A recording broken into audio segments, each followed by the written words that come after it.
Hi guys! Alam nyo ba na pwede tayong magbayad ng ating SSS contribution gamit ang GCash?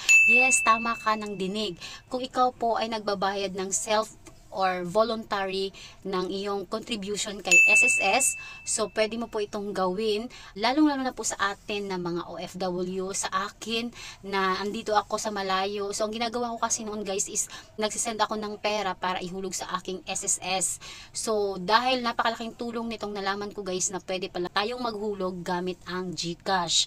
At kahit naman na hindi ka OFW, kung nasa bahay ka lang pero wala kang time magpunta sa opisina ng SSS or sa bayad center o kahit sa ang affiliate, wala kang oras na lumabas. So pwede mo po itong gawin. Ang bilis-bilis lang at ang dali-dali lang gawin guys ang magbayad gamit ang GCash.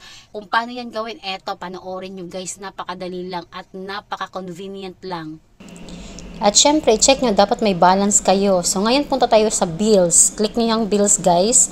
So, itatype nyo po yung word na SSS kung hindi siya lalabas. Kasi yan yung, ayan. Pag nakikita nyo na, pindutin nyo lang.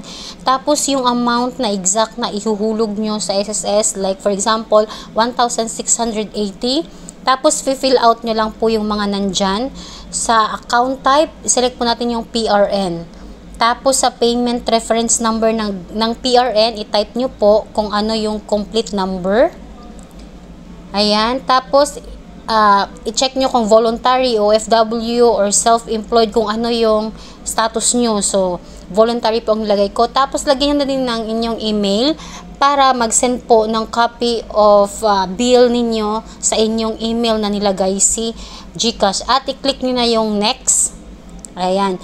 At confirm nyo na, pag sa tingin yung tama lahat, i-confirm nyo lang. Okay? I-check nyo lang po guys kung tama yung mga details na nilagay para hindi kayo magkamali. At confirm again. Ayan na guys, meron na po tayong resibo.